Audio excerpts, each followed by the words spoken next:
18h10 à Alger. Madame, Monsieur, vous êtes sur Al24 News. Bienvenue dans votre journal de l'Afrique, à la une de l'actualité ce soir. L'accord signé entre Sonatrach et la société turque Botaş portant sur la vente et l'achat de gaz naturel liquéfié destiné au marché turc s'étend désormais sur une durée de 3 ans supplémentaires.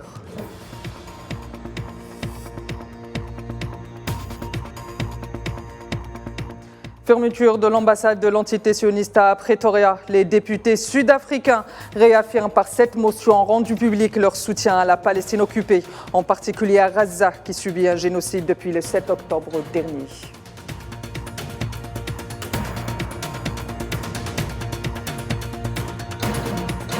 Et direction le golfe de Guinée, où les pluies précoces de cette année menacent la récolte du cacao, en particulier en Côte d'Ivoire, qui n'a pas eu le temps de fleurir en raison des pluies diluviennes.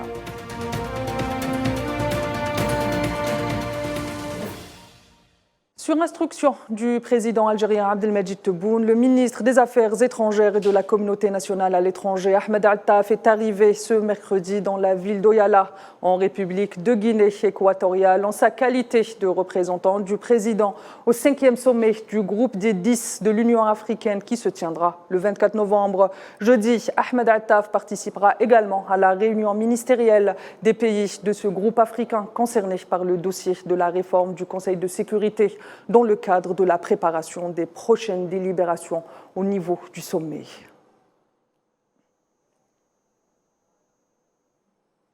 La deuxième édition du Forum économique algéro-turc tenu mardi à Alger sous la supervision du président turc Recep Tayyip Erdogan et du Premier ministre algérien Nadir Larbaoui, avec pour thème pour un partenariat économique productif et durable, de passer en revue les potentialités économiques prometteuses des deux pays et de présenter des recommandations pour renforcer la coopération et le partenariat bilatéraux entre les deux pays.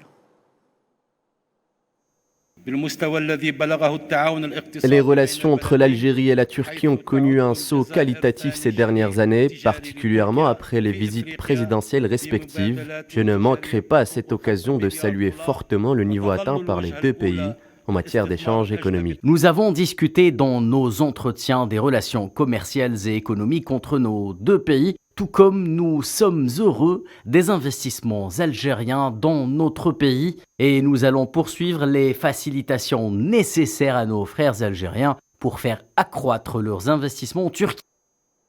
Et c'est donc dans un contexte de stabilité des relations entre Alger et Ankara que la convergence de points de vue entre les deux pays se renforce, et ce, à la faveur de nombreux dossiers d'intérêt commun sur lesquels ils sont sur la même longueur d'onde. Et justement, pour comprendre cet aspect des relations algéro-turques, je vous propose ce sujet signé Kherdin Batash.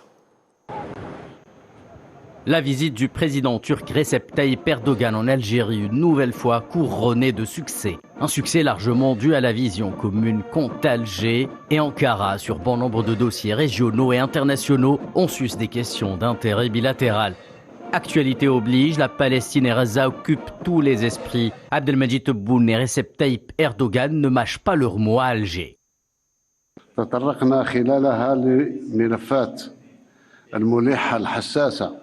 وعلى رأسها ملف الشرق الأوسط بكل أبعاده وتداعياته وما يحدث منذ أسابيع في قطاع غزة من مأساة إنسانية جراء الجرائم البشعة التي يرتكبها الاحتلال الصهيوني وانعكاسات عدوان الاحتلال الصهيوني على الساحة الإقليمية.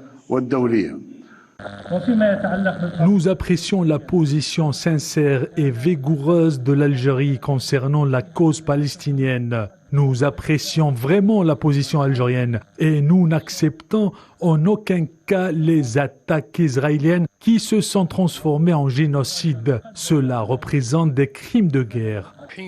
Sur le volet bilatéral, les relations entre l'Algérie et la Turquie jouissent d'une stabilité exceptionnelle et à toute épreuve, dominée par les progrès réalisés sur le plan économique. Et là aussi, la relation particulière qu'entretiennent le président algérien Abdelmadjid Tebboune et son homologue turc y est pour beaucoup.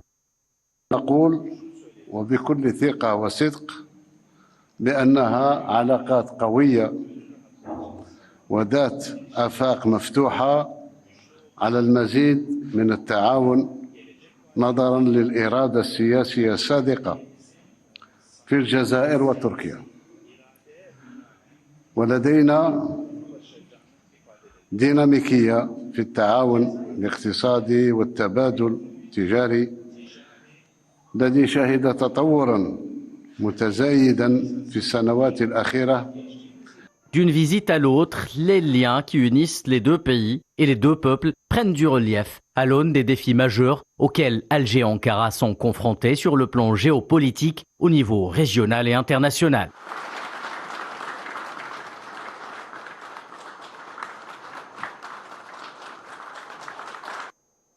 Et dans le cadre de la visite officielle donc du président turc Recep Tayyip Erdogan en Algérie, plusieurs accords de coopération et mémorandums portant sur plusieurs secteurs ont été signés au siège de la présidence de la République algérienne à l'issue des entretiens entre les deux présidents. Au volet économique, un accord commercial d'achat et de vente de gaz liquéfié conclu entre le groupe Sonatrach et la société turque Botash a également été souscrit désormais sur une durée de 3 ans supplémentaires selon un communiqué du groupe Sonatrach.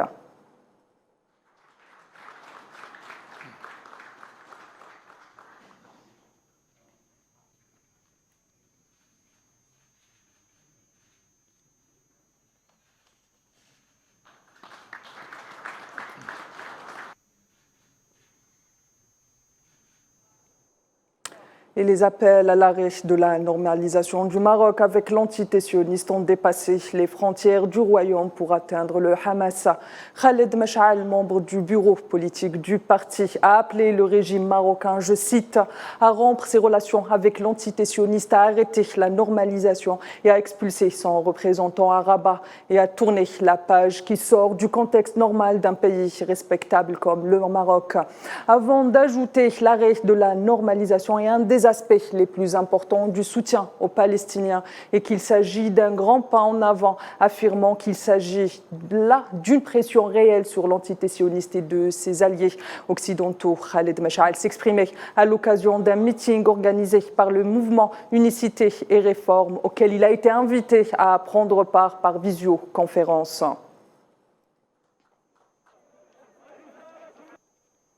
Solidarité avec la Palestine toujours. En Afrique du Sud, le Parlement a tranché quant à la fermeture de l'ambassade de l'entité sioniste à Pretoria et de la suspension de toutes les relations diplomatiques avec cette dernière, et ce jusqu'à nouvel ordre, tout du moins la conclusion d'un accord de cessez-le-feu à Gaza, qui subit l'agression génocidaire de l'entité sioniste depuis le 7 octobre dernier.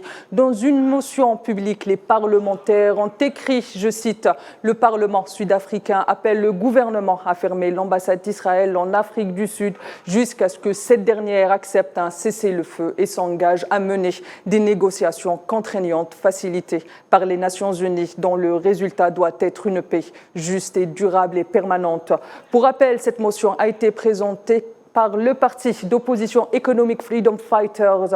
A noté qu'en Palestine occupée, une trêve humanitaire de 4 jours a été conclue. Et les appels à cesser le feu et les appels à la Cour pénale internationale à ouvrir une enquête pour génocide et crimes de guerre se multiplient partout à travers le monde. Nous serons aux côtés de ceux qui défendent la paix et de ceux qui veulent une Palestine libre. La Palestine maintenant, Palestine libre. Clamer un cessez-le-feu jusqu'à ce que cela soit obtenu. L'ambassade d'Israël doit rester fermée jusqu'à ce qu'ils comprennent tous leurs actes pervers. Et le président sud-africain joint sa voix à ces appels et accuse l'entité sioniste de crimes de guerre et de génocide à Gaza avant de réclamer un cessez-le-feu immédiat et complet. Cyril Ramaphosa a ainsi déclaré la punition collective des civils palestiniens à travers l'usage illégal de la force par Israël est un crime de guerre. Le refus délibéré de fournir des médicaments, du carburant, de la nourriture, de l'eau aux habitants de Gaza équivaut à un génocide. Ramaphosa s'exprimer à l'ouverture d'un sommet extraordinaire virtuel des BRICS concerné à la situation à Gaza et au Proche-Orient. Pour rappel, en Palestine occupée, plus précisément à Gaza, depuis le 7 octobre dernier, le bilan des martyrs s'alourdit de jour en jour. La barre des 14 000 morts a été franchie, dont plus de 5 840 enfants et 3 920 femmes, a indiqué le ministère palestinien de la Santé dans son dernier bilan publié hier soir. En tant que Sud-Africains, nous appelons d'abord à un cessez-le-feu immédiat et global. Deuxièmement, l'ouverture de couloirs humanitaires afin que l'aide et d'autres services de base tels que la nourriture et les médicaments puissent atteindre ceux qui en ont besoin. Troisièmement, tous les pays doivent faire preuve de retenue. Et direction le Soudan, où la situation humanitaire des enfants s'aggrave, en particulier au Darfour, prévient l'UNICEF, affirmant qu'il s'agit de violences ethniques. Outre les multiples violences et violations, l'UNICEF précise qu'une famine dans sa forme la plus aiguë menace plus de 200 000 enfants, ajoutant que la récente recrudescence des combats a également entraîné d'importants déplacements dans la région, avec 1,7 million de nouvelles personnes déplacées au Darfour, soit près de 40% de l'ensemble des personnes déplacées dans le pays. Près de la moitié d'entre elles sont des enfants, rappelle l'UNICEF. Et pour rappel, depuis le 7 avril dernier, le Soudan fait face à un important conflit armé entre l'armée du Soudan et les forces de soutien rapide. Le gouvernement congolais et la mission de l'ONU pour la stabilisation en République démocratique du Congo ont signé mardi un plan de désengagement devant aboutir au retrait progressif de la MONUSCO, a indiqué la presse quinoise ce mercredi. Ce plan implique le départ de la MONUSCO à partir du mois de décembre prochain, en commençant par le retrait des troupes suivies des autres services de la mission onusienne.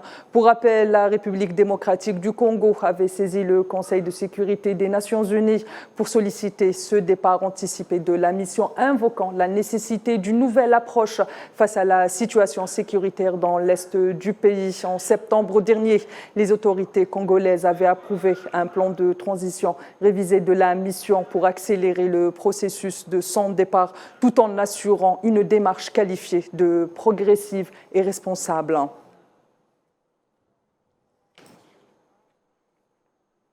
Au lendemain de l'échec des discussions visant à mettre fin à 5 ans d'insurrection dans la région administrative d'Omorea entre le gouvernement fédéral éthiopien et l'armée de libération Omoro, l'IGAD se dit optimiste quant à de nouveaux pourparlers entre les deux parties. L'IGAD, qui mène ces discussions pour la paix, appelle les deux parties à revenir sur la table des négociations et à maintenir leur engagement envers le processus de paix dans l'intérêt du peuple éthiopien. Un premier cycle de pourparlers sur l'île tanzanienne de Zanzibar s'était achevé en début mai sur des discordes persistantes. Le deuxième cycle avait commencé à une date non précise à Dar es Salaam. Pour rappel, en 2018, l'armée de libération Omoro avait fait cession du Front de libération Omoro. Ce dernier avait renoncé à la lutte armée contre le gouvernement fédéral suite à l'arrivée au pouvoir de l'actuel Premier ministre Abiy Ahmed. L'installation précoce des pluies dans le golfe de Guinée inquiète et l'inquiétude s'accapare du secteur des cacaotiers en Côte d'Ivoire. Les producteurs ne cachent pas leurs inquiétudes concernant la récolte de l'automne. Récolte qui va de novembre à mars. Leurs prévisions sont revenues à la baisse de 3 à 4 fois moins que l'an dernier pour la même période. La raison, le mois de juillet a été particulièrement pluvieux dans le sud de la Côte d'Ivoire, pile poil au moment de la floraison du cacao dans certaines zones du pays. Les précipitations enregistrées depuis le début de l'année ont été de 20 à 40% supérieures à la moyenne allant de 1991 à 2020, selon les chiffres de l'agence météorologique ivoirienne. Or, le cacao a besoin d'une subtile alternance entre ensoleillement et précipitation pour s'épanouir pleinement.